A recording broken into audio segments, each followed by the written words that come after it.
There is nothing. Only warm primordial blackness. You're conscious ferments in it. No larger than a single grain of malt. You don't have to do anything anymore.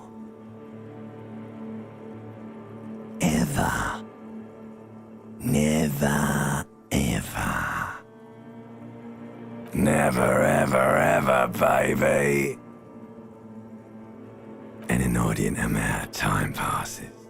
It is utterly void of struggle. No ex-wives are contained within it. An awareness creeps up on you.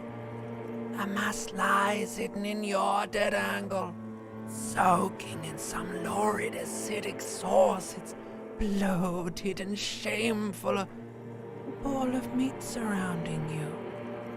This is a terrible line of questioning, and it will only lead to more awareness of the meat thing.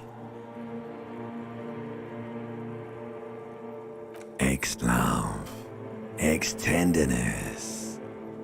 It is foolish of you to resurface to the loss. Not after all the damage you've suffered to get here. Some of it irreversible. Stay. Sail with me through the abyssopelagic zone.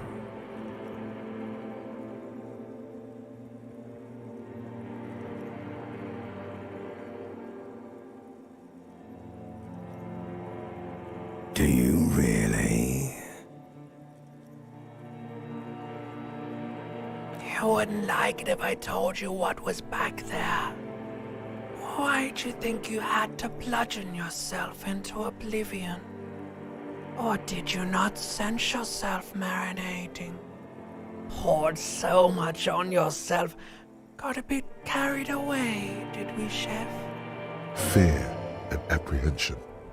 You should ask what's out there first.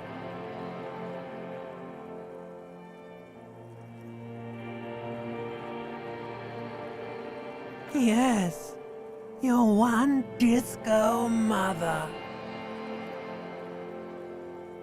There's this giant ball there. And evil apes. And the evil apes are juking it out on the ball. You're one of them. It's basically all just evil apes juking it out on a giant ball.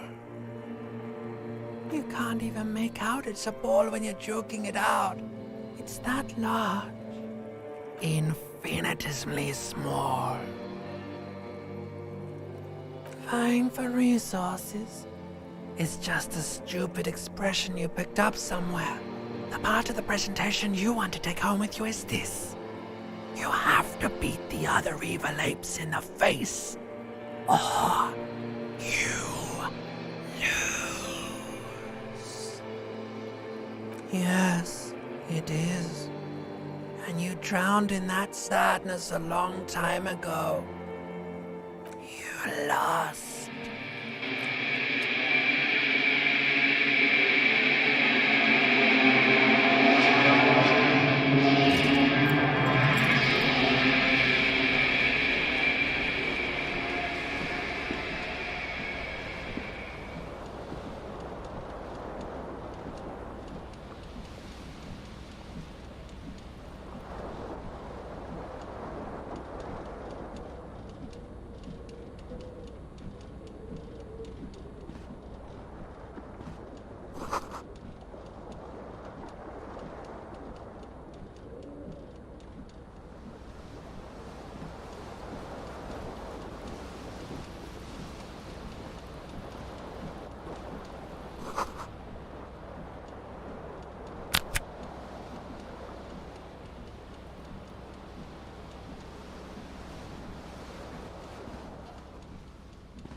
A mirror hangs above a bent and broken sink. In a fierce discharge of masculine energy, someone has ripped half the faucet off.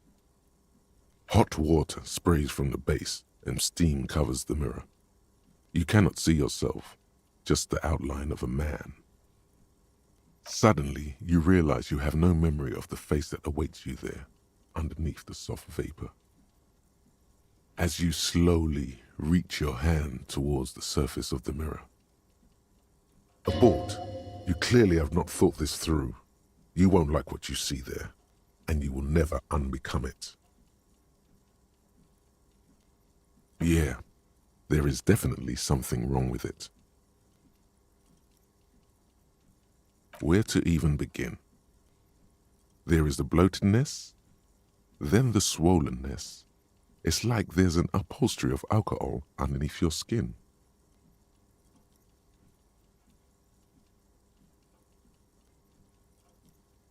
It's not. Your nose feels like a small balloon in the middle of your face. It hurts when you honk it. It doesn't appear to be a particularly tiny nose either. Not with all the drinks it's absorbed for you. Behold. You have no idea who this thing is, do you?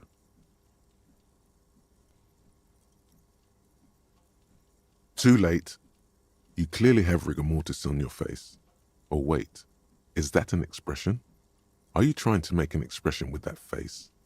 Why? Please stop. It's horrible. You're scaring yourself. You can't, can you? It's like it's not even voluntary anymore. You have worn that grin into your face, and now it won't come off. What does it even mean? What is the emotion you're trying to convey?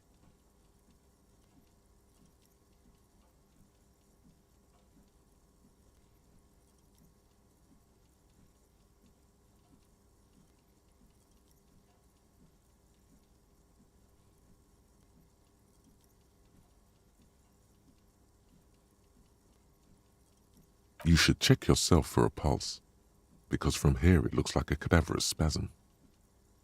You find no sign of life on your swollen neck. However, putting your hand on your chest reveals an irregular heartbeat. You appear to be alive, for now.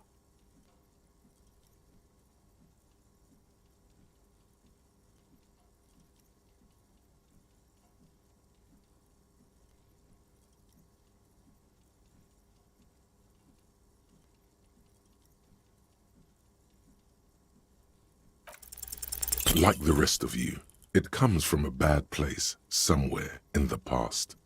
That's all you know for now.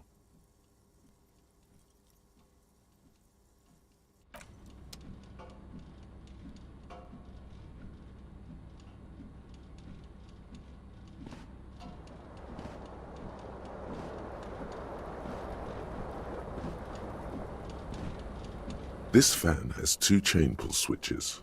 One ends in a tiny fan, the other in a light bulb. A truly horrific necktie has somehow attached itself to one of the blades. Or has it been consigned there as punishment?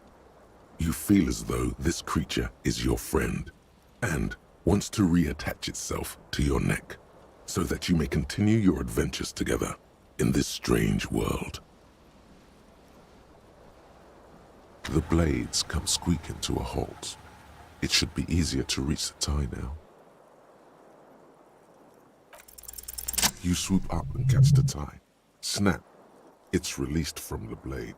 Warning, warning, the necktie is no longer contained.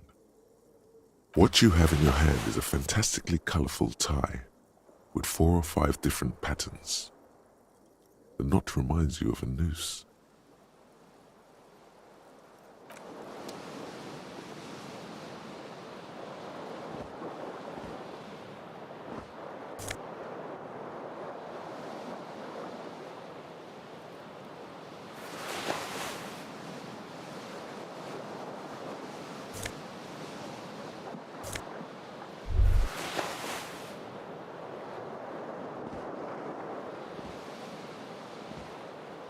The window stands broken in its frame, cold wind blows in.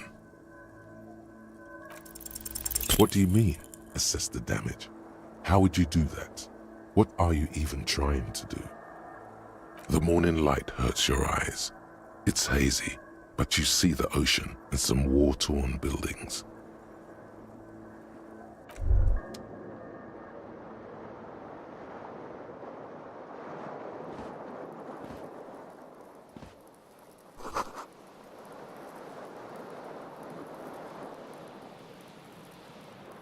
You hear a jingle. Keys are clinking in the pocket of your flare-cut pants. It says, whirling in rags, on the aluminium key ring. There is a single key on the ring. The number 1 is etched on it. It should open the door.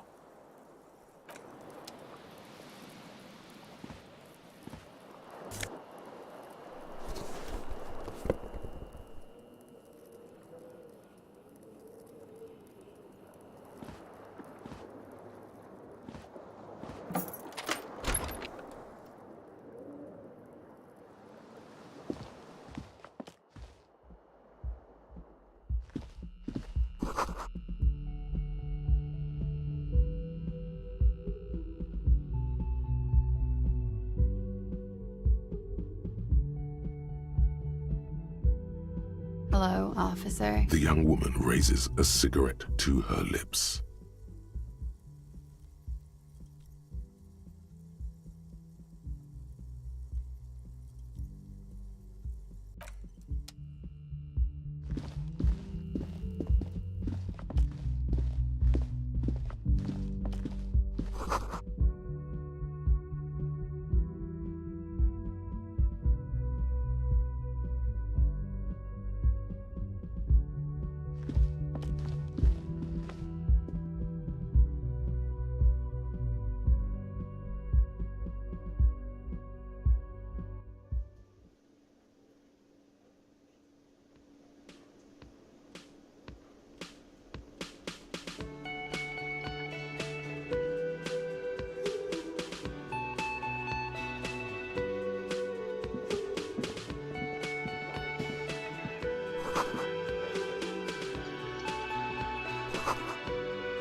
You should totally sing karaoke here, the first chance you get. Your emotions need to be expressed. People need to know your vast, oceanic soul. Of course, at this point, precise measurements of your soul can only be performed from the outside. It needs to be heard. Through a PA system, by other people. You have not yet stumbled on the right lamentation, but it's out there. It'll come to you. You will wreak havoc with it. Don't worry. Serves them right. Wipe that smirk off their face with your sad, tragic song. Who's laughing now? No one. You have to find something tragic to sing first, though.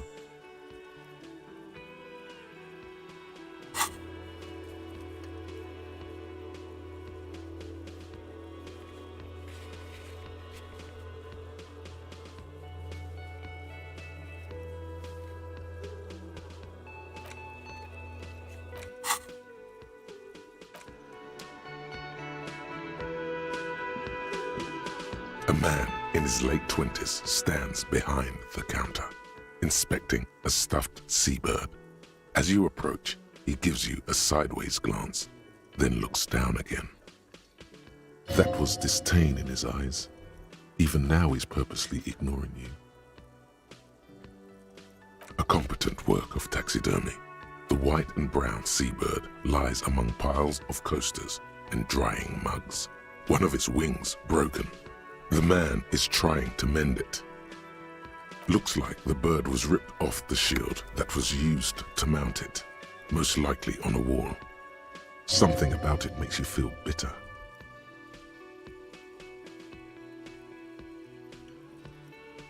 The man plucks at the seabird, frowning. No, I'm not the bartender. I'm the cafeteria manager. Mm-hmm.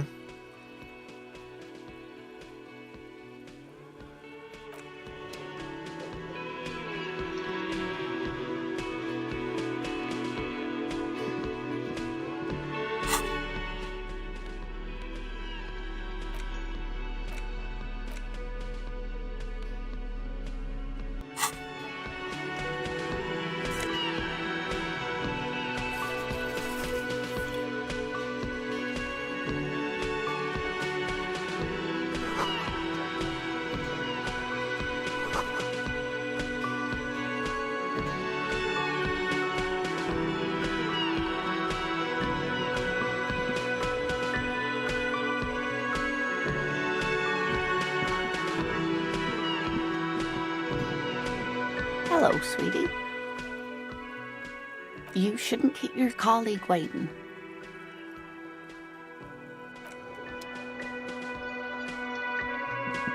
A bespectacled man in an orange bomber jacket is tapping his foot on the floor. Looks like he's waiting for someone. You. As you approach, he narrows his eyes and extends his hand in greeting. If an assault were launched on this building right now, if the windows came crashing down and the whole world descended upon you, this man would hurl himself in death's way to save you.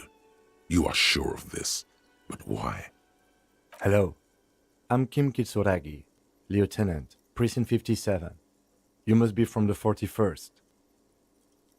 You realize he's waiting for your name. This is your chance to come up with a really good name for yourself. Get creative. Conceptualize. Raphael Ambrosius Cousteau.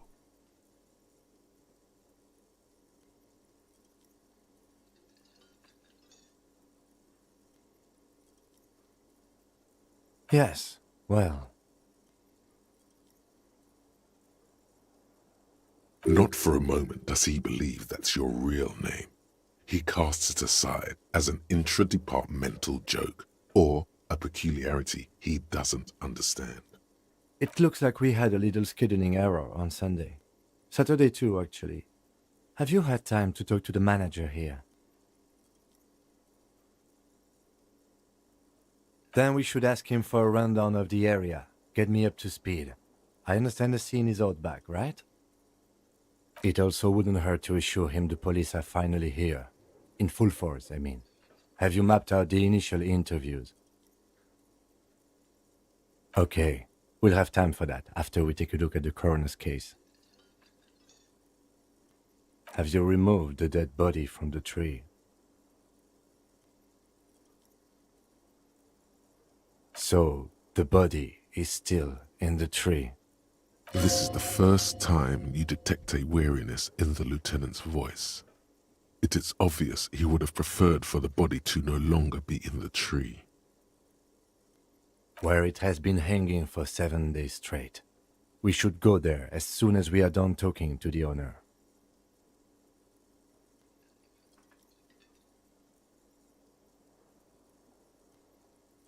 I can see you drank last night and the night before, and that you are still drunk now. But I have seen officers go through worse. Much worse. If you need something for your headache, there is a general store nearby. But as I said, the dead body should be our #1 concern. After you, officer.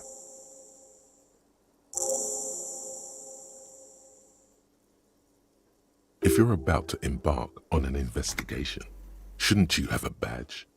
You mean you don't have a badge? Losing your identification card is a serious matter. My vehicle has a shortwave. You can use it to report your badge missing. I advise you to try to locate it as quickly as possible, but getting the body down should still take precedence. Lieutenant Kitsuragi is now in your party. You can talk to him whenever by interacting with him.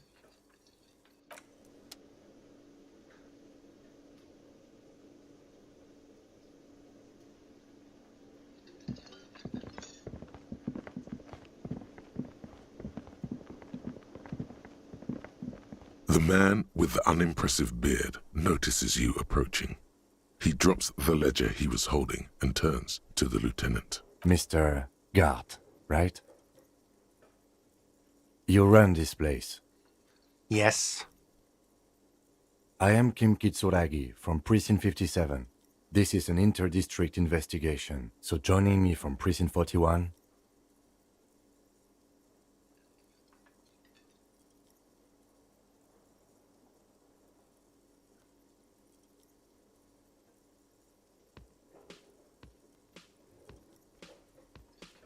Right.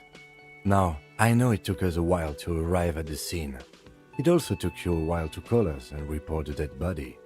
It was you who placed the call, yes? No, I only just got here. It was probably Sylvie who called you.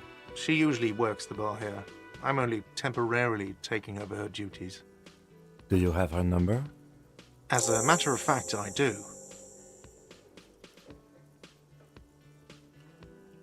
You said you just got here. From where? Are you a local? What, of Martinez? No, I live in Jamrock. I only sometimes come here to keep an eye on the place. This is just one of the many cafeterias I manage. But you still know your way around, yes? In case we need directions. Yes, I know where some things are, but as I said, I don't live here. I just used to work here. And I'm not going to start working here again, if that's what you think. I didn't imply that. Detective. I have everything. You? Yes, he means, do you have questions for me, like a police officer would? He thinks you're stupid, sire.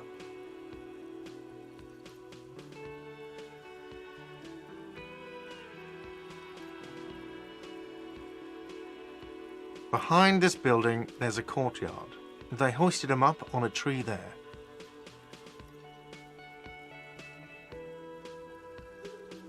That's easy. See that door there?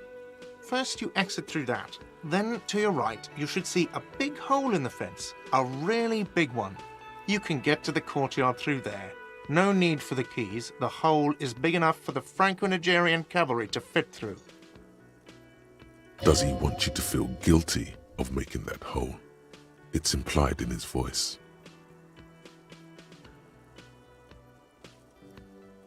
She went away because none of your business. Extra fine. Why would I have a problem with you? You're a hero cop. Am I? Or did you ride in, take the body down, solve the murder, and not trash my hostel room?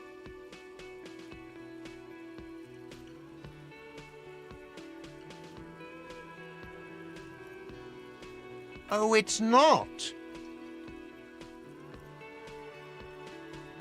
You're right, it's not. He has no respect for you personally, but this man sees himself as a law-abiding citizen, and you a representative of that law. I don't know who killed him. I'm not the police. That's your job. What are you, crazy? Of course I didn't kill him. Let's go.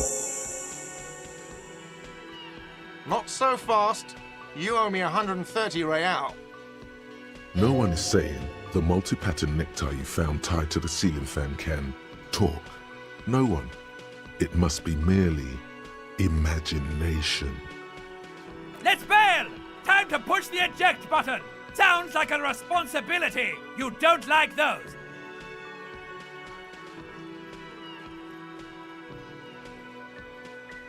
Oh, excuse me.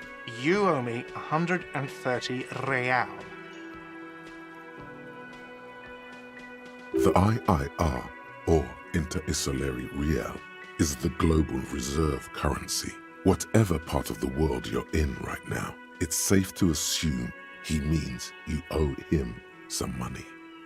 Wow, you're a genius. Yes, that's right, money. You owe this establishment 130 real.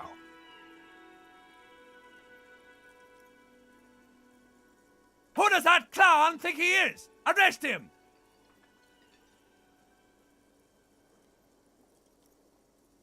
Let's see. 3 nights at a tariff of 20 real comes to 60 real. Then there's the window you annihilated.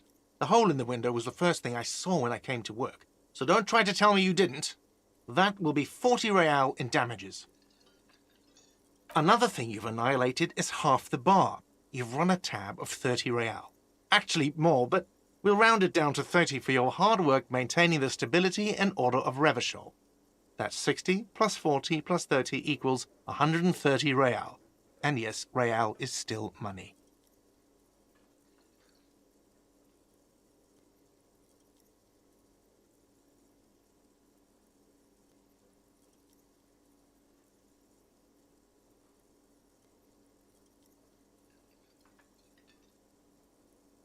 No one is saying that! No one is saying that Ty can talk! That would be ludicrous! It's just that you should arrest him! It would be wiser! He wants to take your money!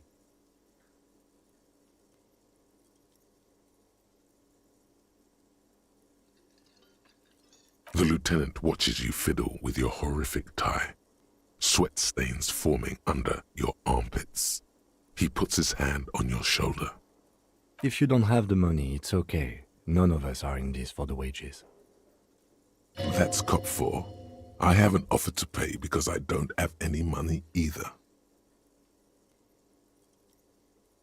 What are you, a philosopher?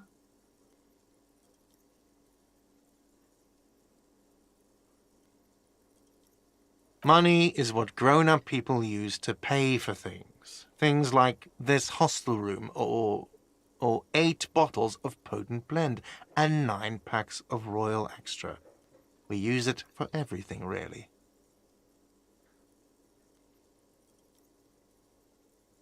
There's a shuffle of nylon as Lieutenant Kitsuragi looks for something in the pockets of his orange bomber. I'm sorry, but he has to pay. I can't let him stay here any longer if he doesn't. If he doesn't have the money by tonight, then... Officer, maybe you're better off working this from home for now. You live in Jamrock, right? It's not that far away.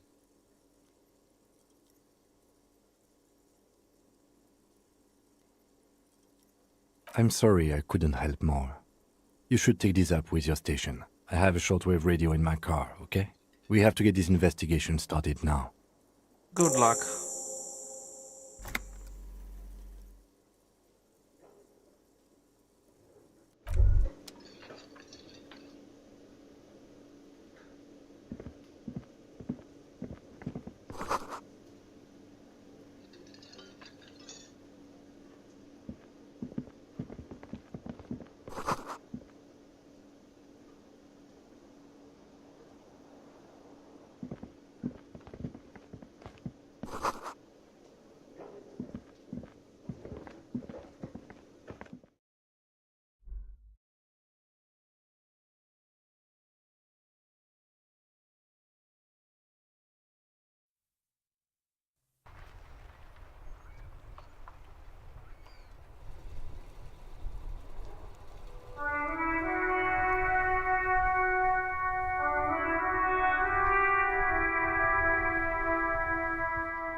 The RCM in Martinez.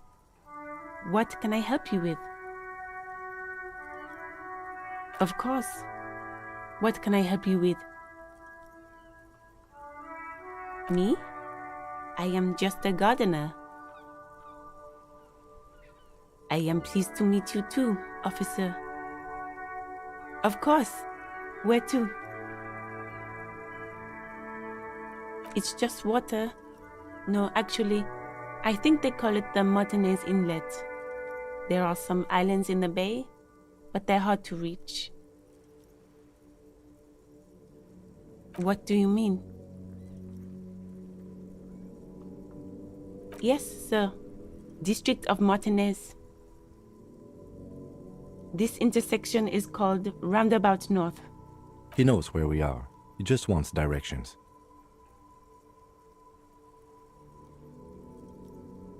Oh, that. That's right there, in the yard. She's relieved someone has come for it, finally. No problem. Of course. I won't hold you back. Her gloves. You get the feeling that you need them. You have a dead body to deal with after all. Sure, keep them. I have another pair.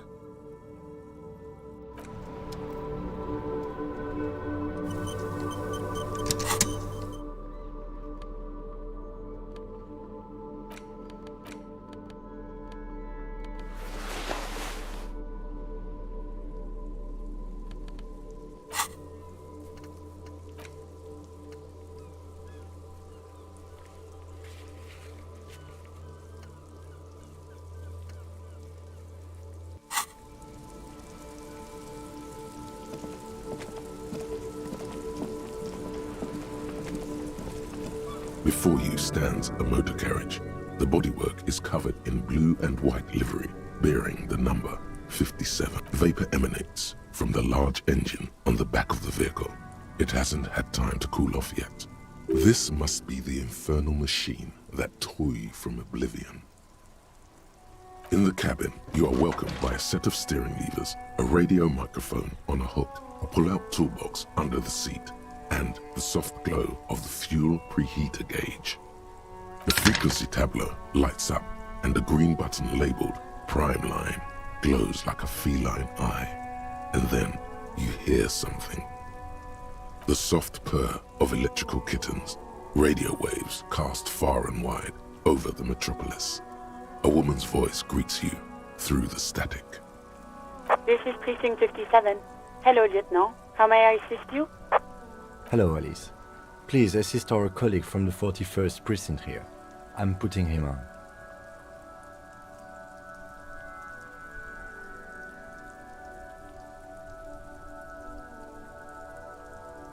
This is Officer Alice Demetri, Precinct 57. How may I assist you?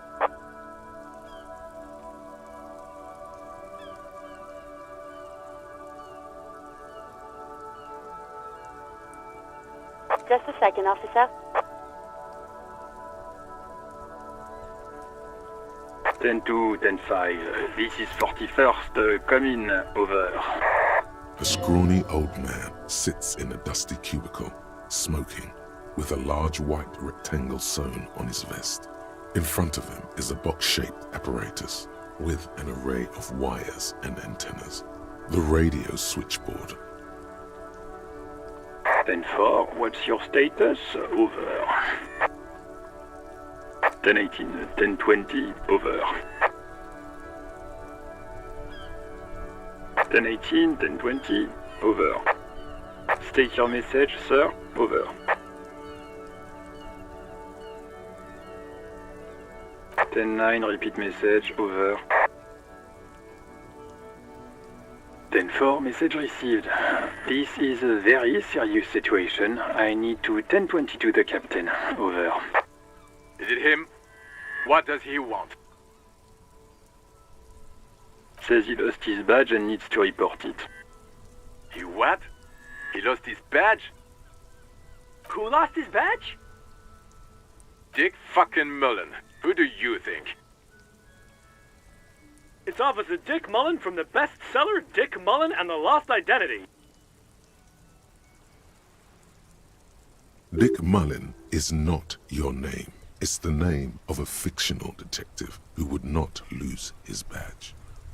Defend yourself. Immediately. They're laughing at you.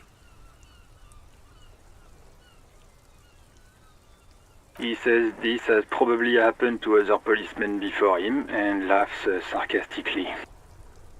Oh goddamn it! Is he fucking kidding?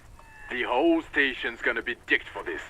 Satellite Officer Vikmar is wondering if you might be joking and adds that this tarnishes the reputation of the entire station. Over. Mullen dicked us. 10-4, I hear you, officer. I'm just going to make a note here that you are in pursuit of your misplaced badge. Over. Fuck me. Mac, come here. You've got to hear this. Dick Mullen lost his badge. What's going on? Super Cop here lost his badge.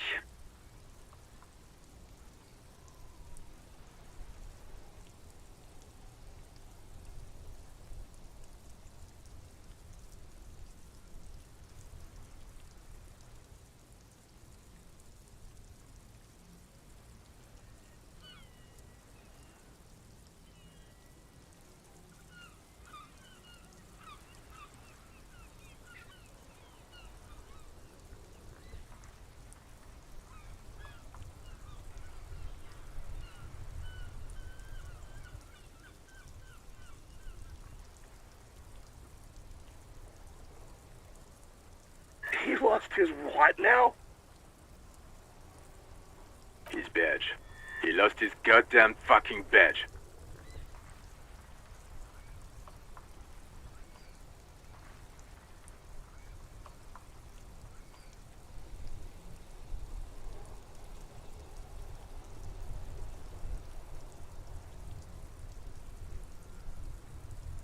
Ten-9, come again. I didn't get that. Over. New heights even for Captain Sober. Ask him. Ask him if he's lost his gun too. Sergeant Orson wants to know if you lost your gun too. Over. Check your pockets. Check your... Holy fuck. You don't know where it is, do you?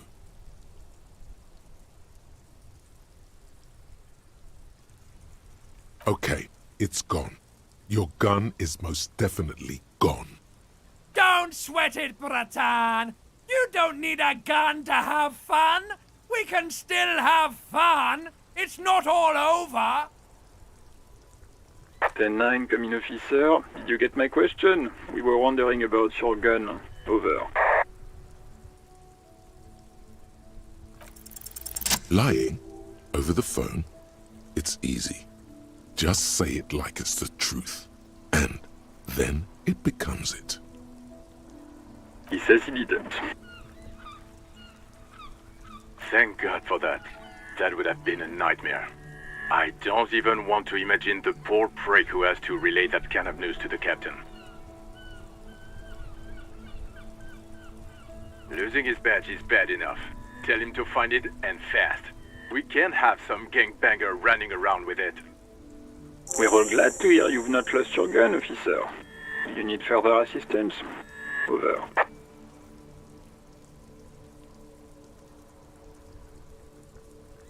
Ten-4, I hear you. I don't have the authority to grant your request, but... What does he want now? He's asking for money. Is he fucking kidding? I don't think he is. Don't give that asshole anything. He's just gonna drink it all. Alright, that's a negative on the additional funds, sir. Over. Anything else, sir? Over.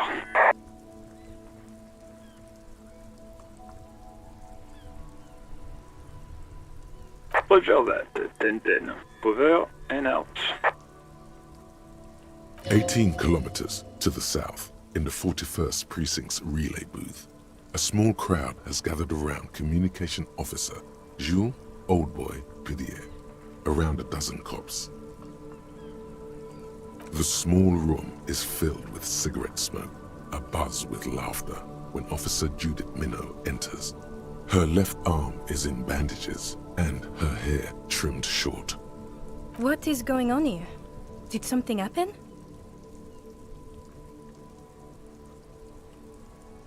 What happened is my partner made contact, and it's not good. He's lost his badge. He seemed confused, delirious even. Mac, the torso Torson, is finger-fucking his fist, laughing hoarsely and apparently telling some dirty story to his partner, Chester McLean, near the entrance. Yeah, Mullen was fucked alright. Sounded fucking drunk to me. Yeah, Mac's right. This was some gnarly shit there. I mean, before he started begging for money, it was... Enough! None of this is funny. It's fucking sad. That's what it is. He's a cop. He's one of us, goddamn this. We must help him. Yeah? How do you fucking plan to do that, huh? Get him off the drink? Go jogging with him in the morning and get him on carrot juice? He's a lost man. I just know we can't give up on him when he's at his weakest. He wouldn't. Mac, man the door. You know what he told me? I don't want to get better. I want to get worse. Those were his words. This shit does not leave this room. Not a word of this to the captain, or anyone else. We'll give him a couple of days to pull his shit together. I guess I can hold off the report for a few days. Good. Okay, everybody. Nothing but a prank call here. We all got our laughs. Now get back to work. Far north, on the other side of the motorway, the officer quietly hunches with his hand in the motor carriage.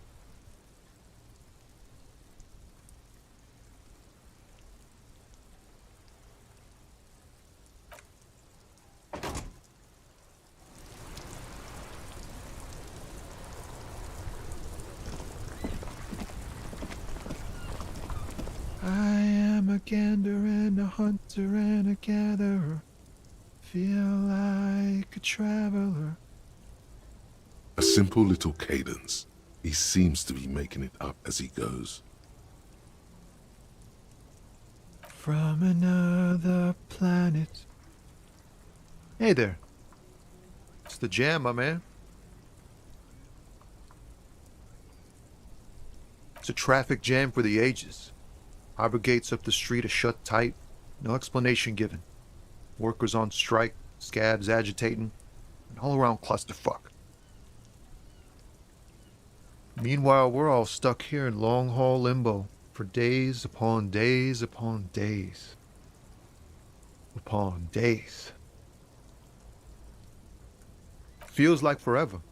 Like I was born on this here roundabout and this was all I ever knew. Just me and the metal and the tires, the oil and the fumes of mazout.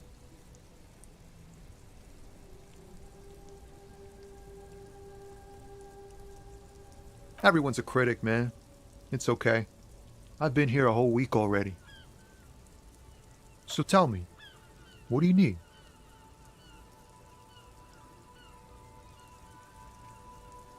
Oh, high-grade narcotics, illegal firearms, stuff like that. Time to arrest him. Can't even get a few jokes past you, my man. I've got another haul of found cargo.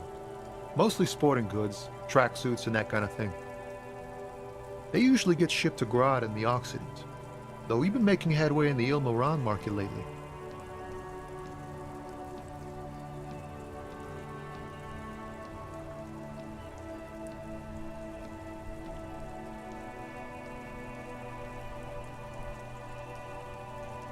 We're pals and all, but I can't just freely hand out the merchandise.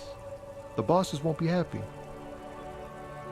The man taps his fingers rhythmically against his arm.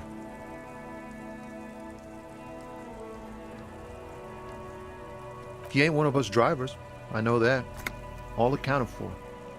Otherwise, I haven't really asked about that. Been wasting time right here. Keep him busy. It's easy to see he's telling the truth. He's kept his nose out of the dark stuff.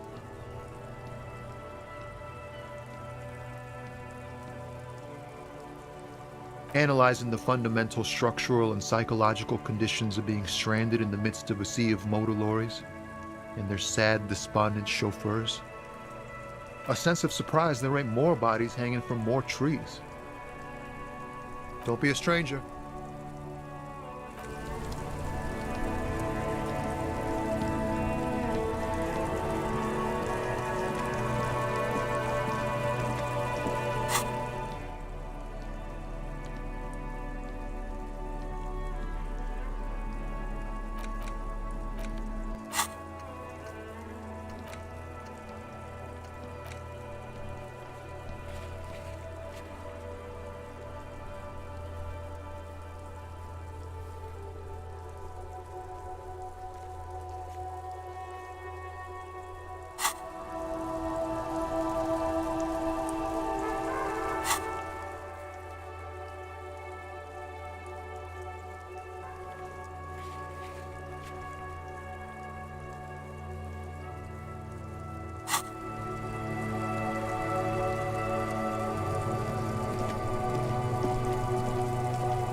old call box with a matrix of push buttons lists all the companies in the East Delta Commerce Center.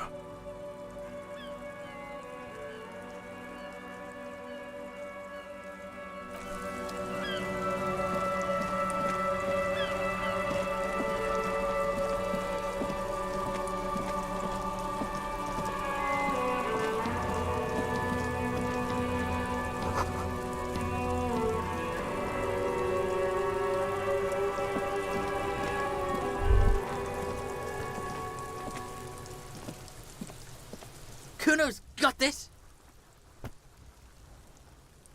If there ever was such a thing as an ugly kid, then this is it.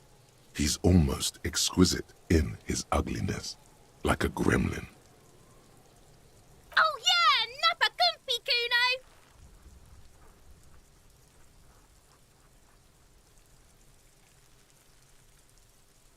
Kuno! Right in the dick, Kuno! Get him right in the dick! Love it in the dick. The boy is sweating profusely. His eyes are like two black holes and his jaw is twitching as if trying to break free from the empire of his body. Fuck that, Kuno! Yeah, right in the mouth hole! They pay you no heed or pretend not to notice you. Shits himself? The rake, Kuno! You should throw the rake at him, Kuno! The fuck? Does Kuno know what a rake is? Kuno's not a gardener. The fuck are you talking about?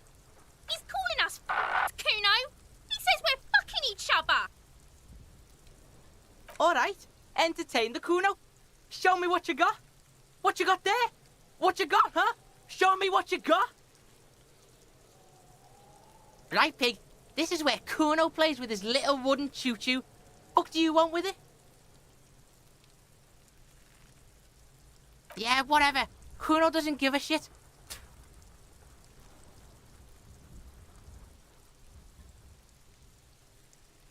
Shitload, pig.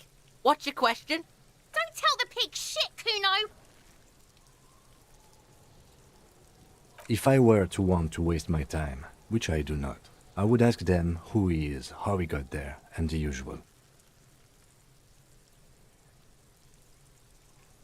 Kuno's fuck gimp. Kuno uses the fuck gimp for target practice. He's trying to hide the fact that he doesn't know. Kuno knows all kinds of shit. Kuno's not a snitch, that's all. Trying to make the Kuno sing into the popo phone.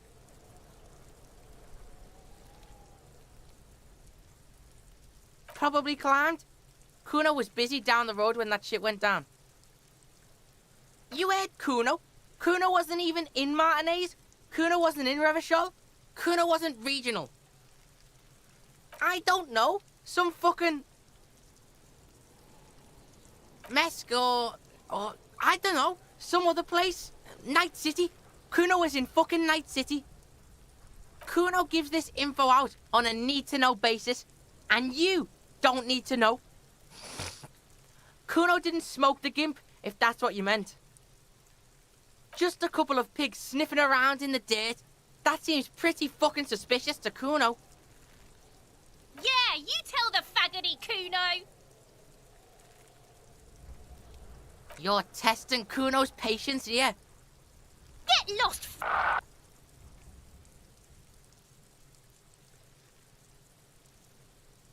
Kuno doesn't fucking care.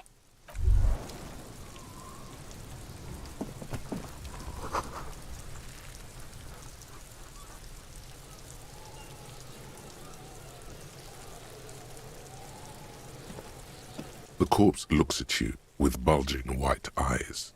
The face around them does not look human. It's swollen and ready to burst. His lips are fish-like and his tongue like a ball gag in his mouth. You seem to be holding your breath. A cargo belt twists his neck at an unnatural angle. The body below appears stiff. It's letting out an ungodly rot. The smell seeps in even through your clenched nostrils.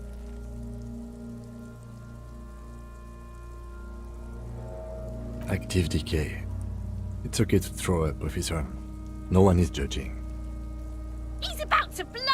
Cop's gonna blow, Kuno!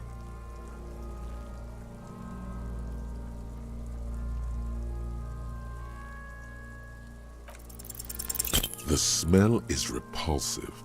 It pushes in from your mouth, more instant and more familiar than anything you'd expected, more fever than odor. It fills your mind, flushing you from within.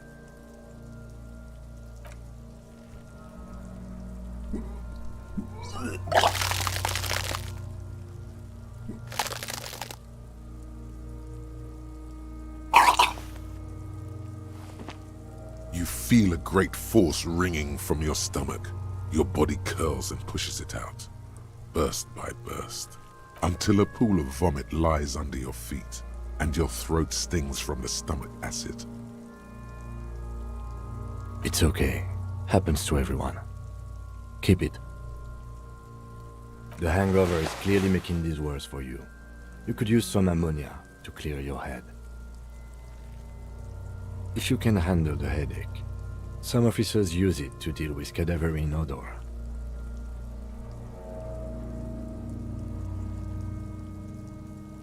There is Frit nearby, east of the hostel. They usually have a small apothecary. If they don't... There's a greenhouse here, and a gardener with a wheelbarrow on the corner of the whirling in rags. If she works here, she might have something for the smell. Acquiring ammonia will provide a modifier to the white check. Modifiers make checks easier and allow you to retry them.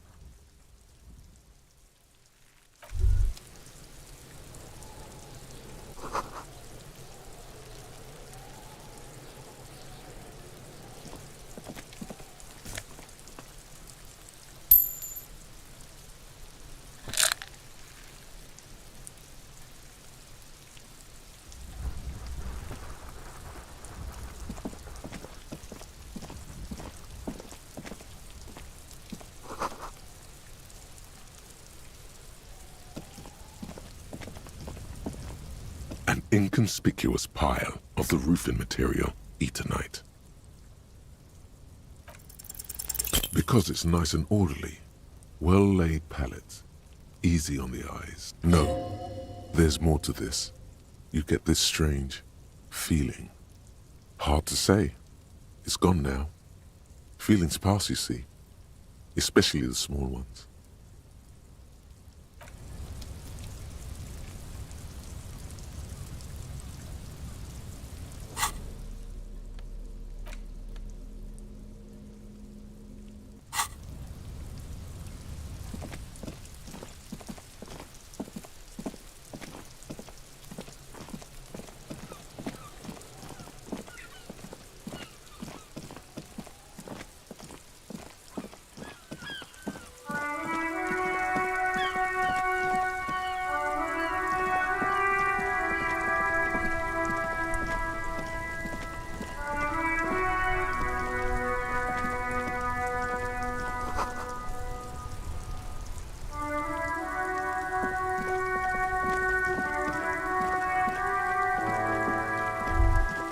Life doesn't need to be a struggle. I'll be with you in a moment, officer. Let me just finish my sandwich. Talk to Angry Hog René first.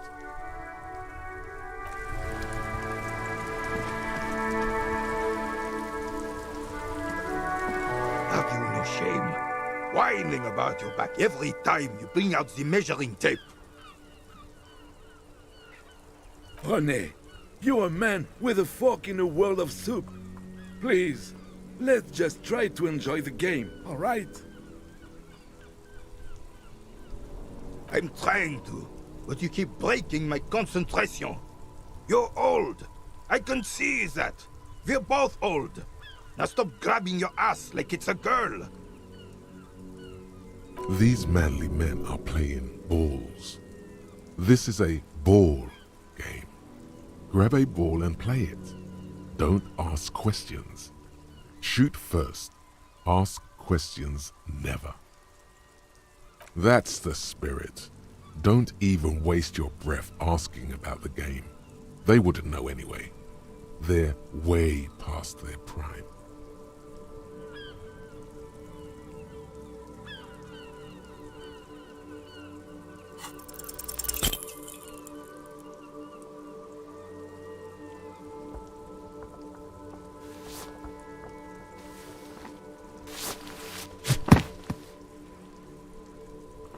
This felt wrong. Wrong like touching your sister's breast. You threw your sister's breast. Mon Dieu! Good job, officer. That was an excellent throw. There are no two more harmful words an athlete can hear than good job. And this was downright embarrassing. What are you talking about? You just executed a pretty much perfect pétanque throw. How are you ever going to get the officer's shit off your nose, Gaston? Or even climb out of his ass?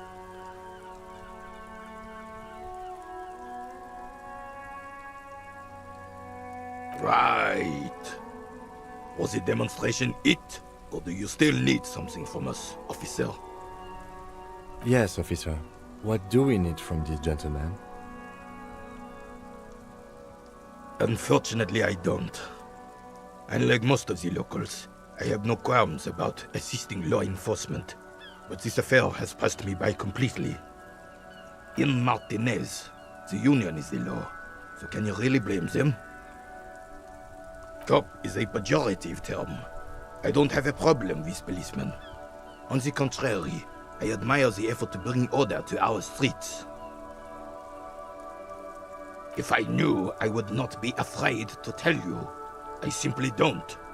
I'm an old man, not a coward. The daily business of the riffraff no longer concerns me. 'Tis true, sire. He knows nothing. This is a man with a lot of past, but little present, and almost no future.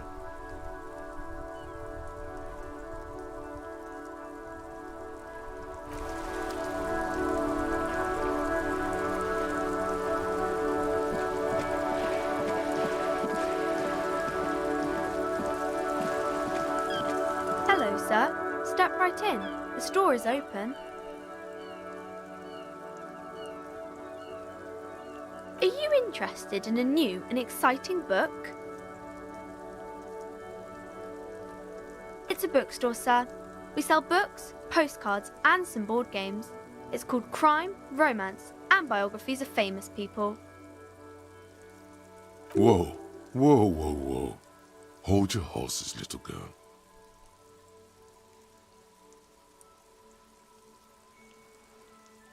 You're fooling nobody.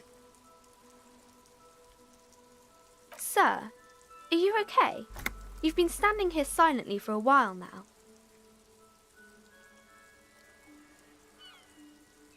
Okay, sir. I'll try to answer any questions you have. I hope they're about books. My name is Annette, sir. My mum, her name is Plaisance. She owns the store. She's inside minding the register or organising the stock. Feel free to step in and browse our wares. I'm signalling that the store is open. Otherwise, people might not know. They'd miss out on the crime, romance, and biographies of famous people. A sudden gush of wind turns the pages of the books on the counters. She covers her face, smiling, but she's cold.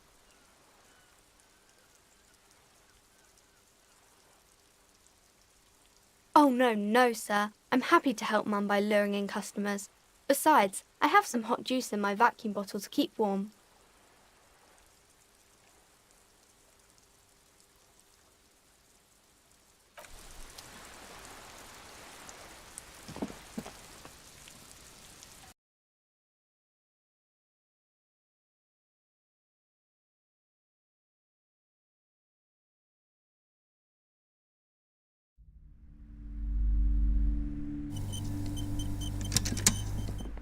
Welcome to Crime, Romance and Biographies of Famous People. My name is Plaisance. Be welcome, and please take responsibility for the energy you bring into this space.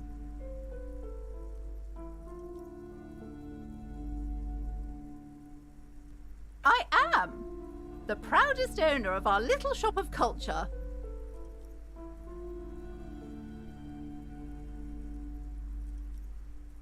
Annette, yes, my daughter. I hope she wasn't slacking off again with her nose in science fiction. Tell me, was she at her post doing her job like a proper girl? Wonderful! Did you talk to her? Great! On a scale of 1 to 10, how compelled were you to buy books after talking with her? Her opinion of her daughter depends on how well she lured you into the store. Come now, it's not personal. It's about proper sales practices and market research. I expect an answer. My precious, her dedication brings joy to my heart. If you have children, I hope they turn out as great as my Annette.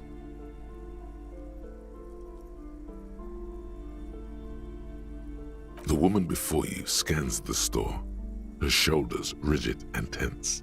Every now and then, she nudges her glasses. Then why are you talking to me?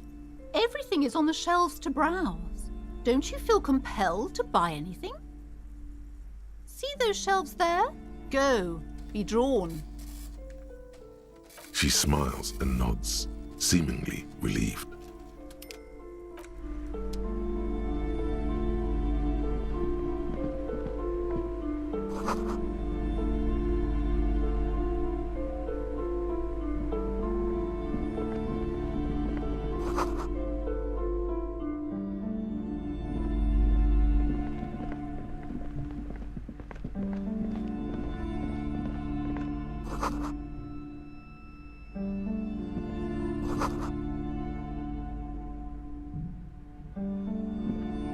The plaque on the shelf reads, Biographies of Famous People. You see a large variety of names, none of which ring a bell. Browsing through all the books with all their names makes your head spin. None of these seem important or relevant. It's all just vapid egoism. Suddenly, a particularly odd title catches your eye. It reads, High Speed Love, the tragic true love story of Jacob Irv and Alfie Delatraz, by one Cecilia Averbrook. High Speed Love chronicles the romance between two of the finest tip-top tourney racers in history. One of them is the madcap driver, Jacob Irv. His blonde mane graces the cover. Next to Irv's life story, you see a slim biography of an Occidental rock star called the Anti-Star. He's famous for shooting morphine into one of his eyeballs and cocaine into the other. Next to that, Rivasholian radio personality Guillaume Bevy stands in front of a run-down drug den. He's a permanent fixture on Channel 8, reporting on real-life crime and ruining cops' days. I really must insist you buy one of the books. Reading them is not for free. Do still browse, though, but not too long. I'm sorry, I did not mean to rush you. You are browsing. Go ahead. Take your time. Time is commerce.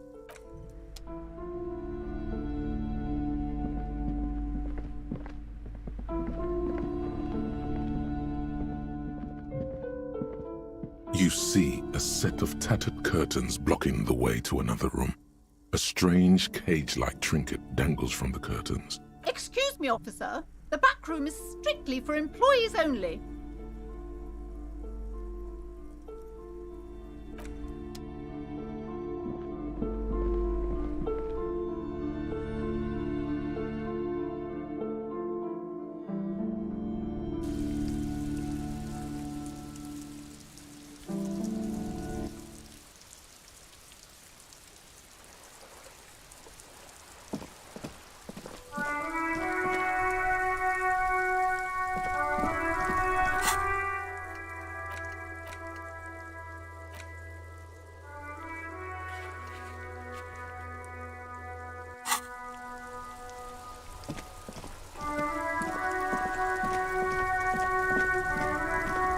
Inside, You see a set of steering levers, a radio microphone, a pull-out toolbox, and the soft glow of the fuel. This is Precinct 57. How may I assist you? Of course. What is the number, officer? Yes, hold on. Her number is 005 1944 298. Received. Hold on, officer.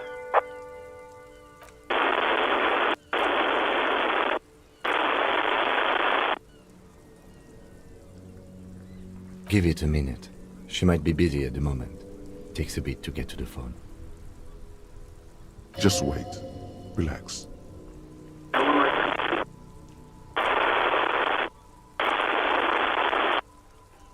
Officer, I have Sylvie Malaika on the line for you. Yes, hello?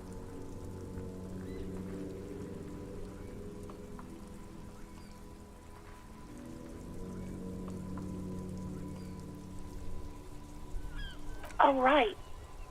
Hello, officer. What can I do for you? You can hear resentment in her tone. She's not thrilled to be talking to you again. There is no resentment in her tone. She wants you to ask her out. No question about it.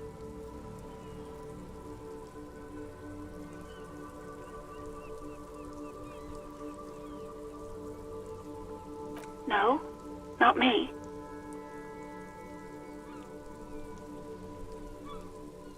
No, sorry. I don't. Not a lot of people have phones around here. Copper thieves take the wires.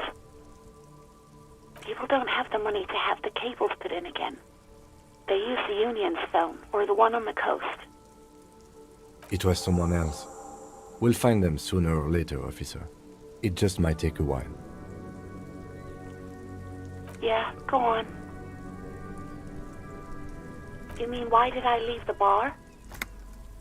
Honestly, I'm not really comfortable discussing it with you, sir.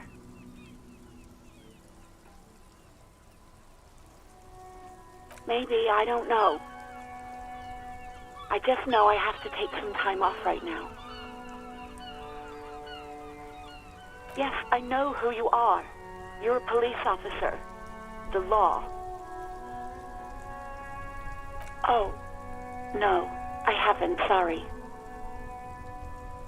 Real policemen have uniforms too, by the way. Where's yours? Right.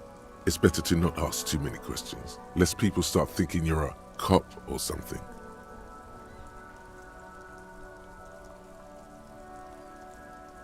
Please, no.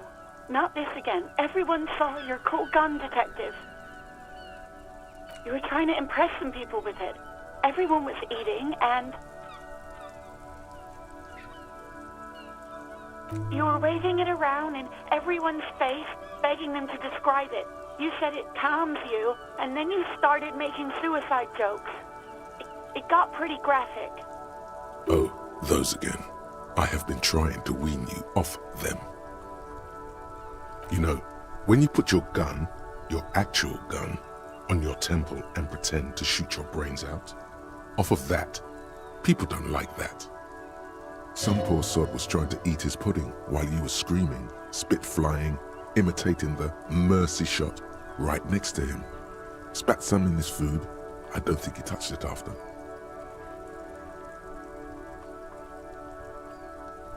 No idea. All I know is next you were waving around money instead, saying things like big bucks cannot lie and guns can't buy money, but money can always buy guns. It almost looked like you pawned it, but believe me, I did not ask.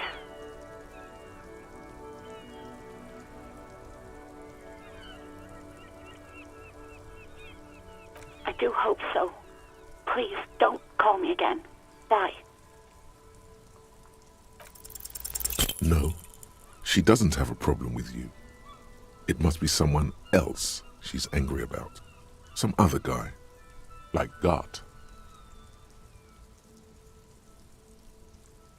You know women and their constant problems. Yak, yak, nag, nag.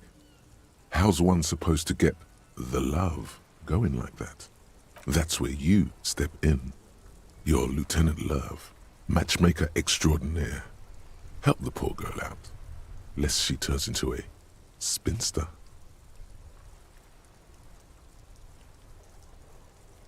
What misogyny? I'm just telling things the way they are. Can't a man be honest in his own head anymore? You have to act, Lieutenant Love. You have to calm that hysteric down. Tell it you've got everything under control.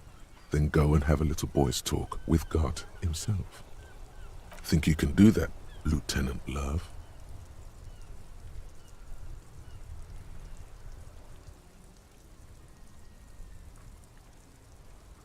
You're just a gimp. What? You want to be more empathetic? Call was terminated by the other party. Anything else, officer? 57th, over and out. In the cabin, you see a set of steering levers, a radio on a hook, a pull-out toolbox.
It's not often that I see officers from the RCM in my pawn shop.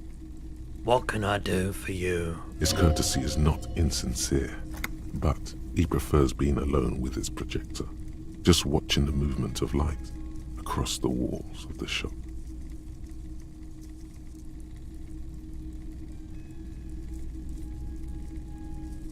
Oh no, not at all. I guess I haven't had many customers lately, RCM or otherwise. Who are your customers usually? All kinds of people come through here. Locals, travelers, people looking for a deal, people looking for a keepsake, people who are terminally bored. As you can see, I have a wide selection of goods for everyone to choose from.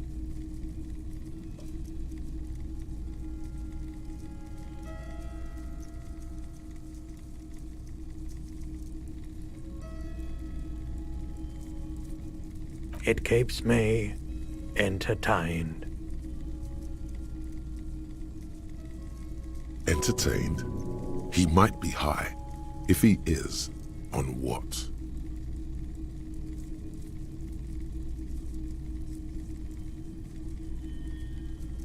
Someone else came here earlier today asking the same question. I promptly sold her the gun you pawned a couple days back. The lieutenant shifts from one foot to another, alert.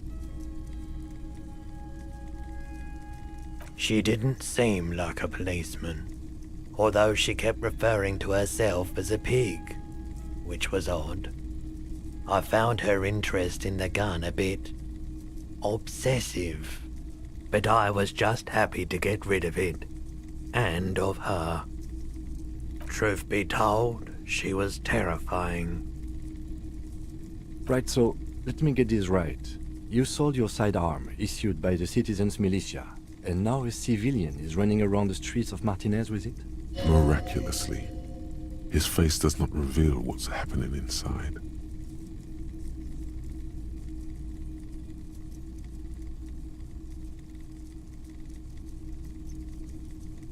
You're right that she could cast aspersions on the Force. We have to find her. My apologies, officer, but I have no idea where she was coming from or where she went. A needle in a haystack. There is nothing you can do about it now. You'll just have to hope you luck upon her somehow. Of course.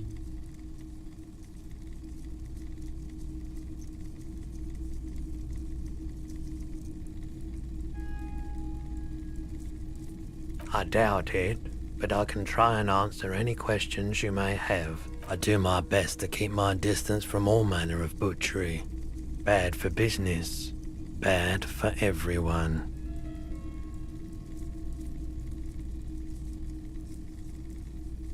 He doesn't know anything. The pawnbroker's gaze is already fixed on the dancing colors.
Hello again, officer. How are... Sure, I'm done with it. Go easy on that stuff. It gave me a terrible headache.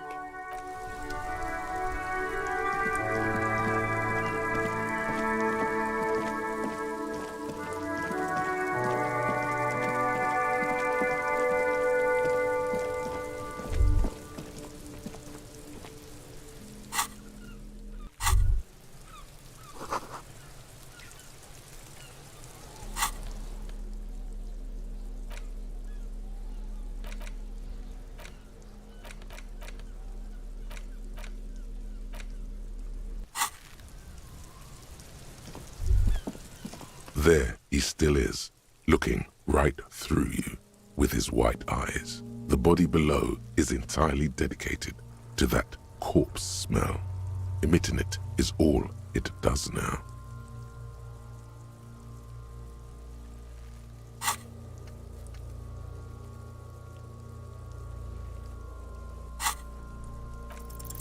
The ammonia only makes it worse. The combination forces tears out of your ducts. You manage to keep it in once. The second time, not so much. When the vomiting is done, your cheeks are wet with tears.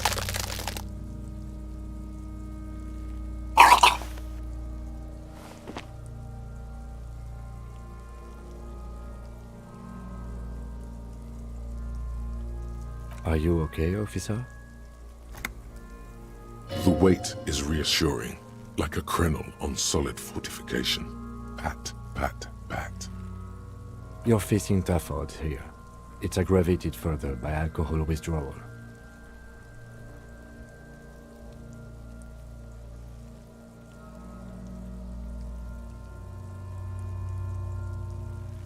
I've seen captains puke their guts out. It never gets easier. You never get used to the smell. Every Monday is cadaver day. Throw up, investigate. Throw up, initial autopsy. Throw up, bag it.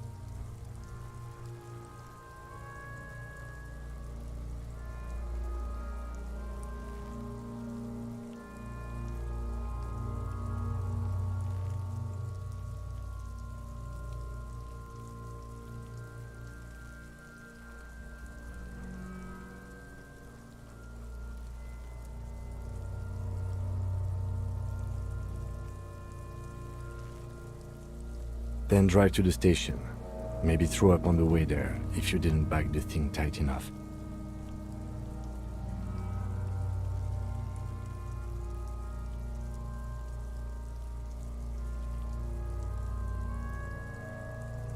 I think I've lost my sense of smell. A white lie.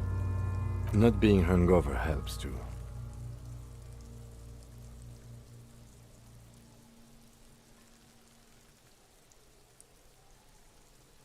No.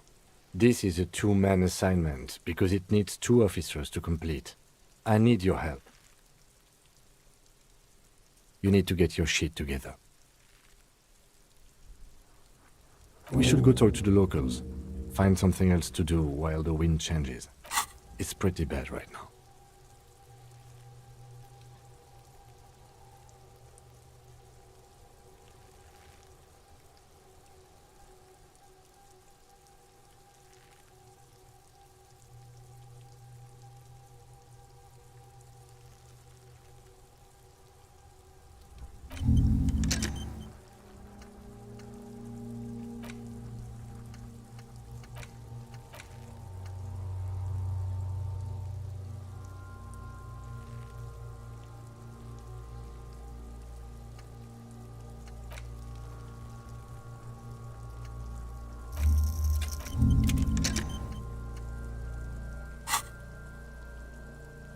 You've gained a thought.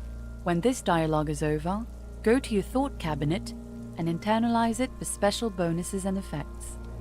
Give it half an hour. Get yourself together. Then come back and have another go.